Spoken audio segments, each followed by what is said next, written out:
Quando você fala, Mari, você e o Natan, que começaram a cantar nos barzinhos e tudo, qual é a sua idade? Você tem...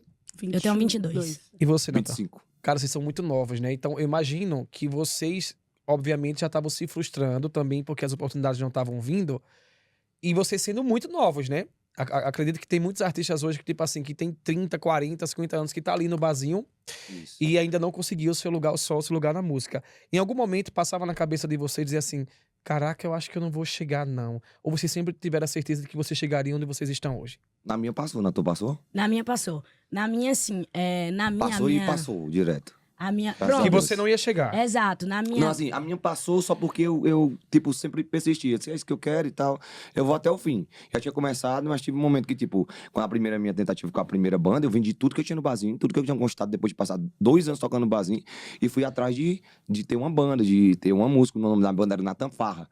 Daí eu fui pra Sobral, e lá no meu primeiro show tinha 6 pessoas. Então, tipo, cara, eu tava ganhando dinheiro num barzinho, era uma coisa que eu tava ali meio que já estruturado, e eu saí daquilo ali, da minha zona de conforto, pra tentar ter um sucesso. Fazer algo E daí maior. eu disse, caralho, será que vai dar certo? Meu Deus, 6 pessoas no show, como é que eu vou fazer? Então, querendo ou não, vamos dizer que foi um tiro no escuro, mas eu pensava num barzinho, é isso aqui que eu quero pro resto da minha vida, cantar. Eu não quero cantar com uma banda, não quero ter um sucesso, eu quero cantar o barzinho. Mas o barzinho, hoje, a pessoa que fez barzinho, com certeza foi a maior escola da vida. né? No mundo da Total. música, o barzinho é a maior escola da vida. Então, se eu pudesse fazer barzinho 1000 vezes, 10 Faria. anos eu fazia. Porque foi lá onde eu adquiri o Experiência. conhecimento, experiência, instrumental, com tudo. Tudo isso a gente E ela acaba também. adquirindo no barzinho. Muito Cara, na minha... Eu tive uma grande fase, assim, que passou muito na minha cabeça de desistir. Mas, muito parecido com o Natan. Eu meio que dormia pensando, vou desistir. Mas no outro dia eu acordava e, assim... teve um motivo que foi, assim, o motivo principal de eu não desistir. Essa fase que eu pensei em desistir foi uma fase que eu vim pra Fortaleza. E, cara, eu vim, assim, dando a cara a tapa mesmo. Na época que eu vim morar em Fortaleza sozinha, não conhecia nada, né? Sozinha, assim, não trouxe ninguém da minha família. Fui morar com um amigo que se chamava Davi, que era compositor na época. A gente falava através do WhatsApp, ficava compondo pelo WhatsApp e ele me chamou. Mari, vem morar comigo que a gente vai começar a compor junto e aqui você vai ter muita oportunidade. E aí eu fui. E isso foi um pouquinho antes da pandemia. E quando eu fui, cara, eu fui assim, dando a cara a tapa mesmo. Eu fui com um violão, que era o instrumento que eu tinha. Que esse violão foi um instrumento assim que eu vendi rifa durante uns 3 meses na frente do colégio. Vendendo rifa de R$2 pra conseguir comprar. Um dinheiro de 1 mês de aluguel. Porque como eu não conhecia nada em Fortaleza, já contei essa história várias vezes. Eu fui morar no Aldeota. O Davi morava no Aldeota. Ali na Ana Bilhar, ali perto do Turati, que é ali já perto da beira-mar, né? E eu... Chegou rica, né?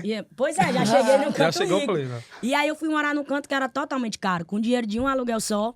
E a minha feira que eu levei, na época que eu levei uma feira, foi uma despedida que eu fiz com os amigos meus de brincadeira. E aí, nessa brincadeira, cada amigo levou 1 quilo de arroz, 1 quilo de macarrão, a galera incentivando, né? E aí eu fui. Quando eu cheguei lá, pensando que ia tocar nos barzinhos isso e aquilo, e aí veio a pandemia. E aí ficou difícil, porque poucos barzinhos estavam, quando voltou a abrir alguns barzinhos, poucos estavam tendo música ao vivo. E aí eu tive que trabalhar na recepção da faculdade, né? E aí foi uma fase também que a minha avó, ela faleceu. A minha avó foi, assim, a pessoa mais importante da minha vida. Às vezes eu falo, assim, que talvez até na minha vida e na minha educação como pessoa, mais importante do que a minha mãe, né? Eu sempre tive um vínculo com a minha avó muito grande. E aí a minha avó faleceu. E quando a minha avó faleceu, eu fiquei com a culpa muito grande, porque na época que a minha avó faleceu, no dia que ela faleceu, eu estava numa festa. E aí eu fiquei com aquele sentimento de que, tipo assim, não era pra eu ter ido pra festa. Aquele sentimento de dor, de perca, misturado com o sentimento de culpa. E foi muito difícil pra mim conseguir, assim... Foi uma fase que, além da condição financeira estava muito ruim por conta da pandemia, eu tinha perdido uma pessoa muito importante. E eu comecei, de fato, a entrar no início de depressão. E aí eu tava com a vida agitada, porque eu precisava trabalhar muito pra conseguir me manter na capital. E aí, no caso, eu acordava 7 da manhã e ia pra faculdade. Aí, trabalhava até às 3 da tarde. Chegava 4 horas da tarde em casa, tomava um banho. Eu dizia, vou compor. Porque na minha cabeça, o que ia fazer eu ser conhecida nacionalmente era acertar uma música, uma composição. Então, eu não poderia deixar de compor. E à noite, quando eu chegava 7 horas, 8 horas dessas composições, eu tomava um banho. E nessa rua que eu morava, é ali a rua onde tem um mercado Meireles em Fortaleza, que tem muito barzinho ali. Aí eu saía rodando nos barzinhos pedindo oportunidade, cantando isso e aquilo. E, cara, chegou uma hora que eu me senti muito pressionada em eu preciso mudar a minha vida, preciso mudar a minha vida. E, ao mesmo tempo, aquele vazio, aquela solidão de não tinha ninguém, nenhum amigo, nenhuma família, nem Você ninguém pra conversar. Sonho, né? Só tinha um sonho. Só Todo tinha mundo. aquele sonho e sozinha. Todo mundo só tinha um sonho. Um sonho. Aí, e um violão, um sonho violão. E um vibrador, que eu me lembro. Cala a boca, cara, fala com essas coisas. Uma história tão linda, o cara mete uma dessa, mano.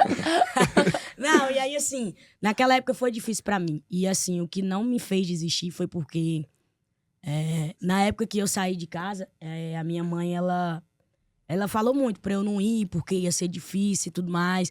Aqui, pelo menos, você tem comida, você tem roupa lavada, isso e aquilo. E eu meio que prometi. Eu falei, mãe, quando eu voltar pra casa da senhora, eu vou voltar estourada. Então, assim, tinha hora, assim, que eu não desistia, porque eu dizia, eu não posso, porque eu já criei expectativa na minha mãe e eu vou ter que, pelo Ela menos... foi seu combustível, né? Até ela morrer, eu vou ter que ficar tentando, pra não dizer que eu não tentei. Eu tinha realmente esse pensamento. Eu dizia, eu não posso desistir, porque eu vou decepcionar muito a minha mãe e todas as pessoas que eu já criei expectativa. E logo as pessoas que disseram que não ia dar certo. E graças a Deus... Você ficou pensando, mas a cara, minha essas pessoas preocupação... vão olhar pra mim, mano. A minha preocupação Vai ver, nem mano. era isso, mas assim, tinha muito. Eu acho que tanto o Natan como eu, a gente passou muito, porque é muito difícil. Pra todo mundo que tá começando, isso é importante a gente até falar. Eu acho que eu e o Natan, que hoje somos nacionalmente conhecidos e inspiração pra muita gente que tá começando da nova geração. E outra coisa, que lota shows e tudo, né? É importante Isso é falar, muito gente, que a importante. gente Quero não até agradecer começou nossos fãs. sendo querido e sendo adorado e amado como a gente é hoje, não. A gente começou a galera dizendo, essa doida aí vai pra canto nenhum, esse doido aí vai pra canto nenhum. Então, assim, muita gente desacreditou. Se a gente tivesse escutado o próximo, tivesse escutado a opinião dos outros, talvez a gente não tivesse aqui, se a gente desistisse no meio do caminho. Agora, você falou que sua mãe, ela teve esse cuidado de mãe, mas ela sempre te apoiou. Sempre. E você também, teve A minha sempre sua mãe família também. te apoiando. Na verdade, minha mãe, no começo, quando eu tava tocando violão e cantando, quando eu tava aprendendo, ela fechava a porta do quarto, né? Que ela não queria ouvir, era barulho demais. Aí depois passou um tempo e tal, ela foi aceitando mais, foi aceitando. Aí depois que eu dei um carro a ela, ela aceitou de vez. Ela entendeu, ela entendeu que deu ela certo. disse, meu filho, eu acho que esse é o caminho mesmo. E hoje eles têm noção do tamanho que... Claro que tem, eu dei um carro a ela, que eu acho que tem, até vai ter. Toda Agora ela toda viu que dá avó. dinheiro.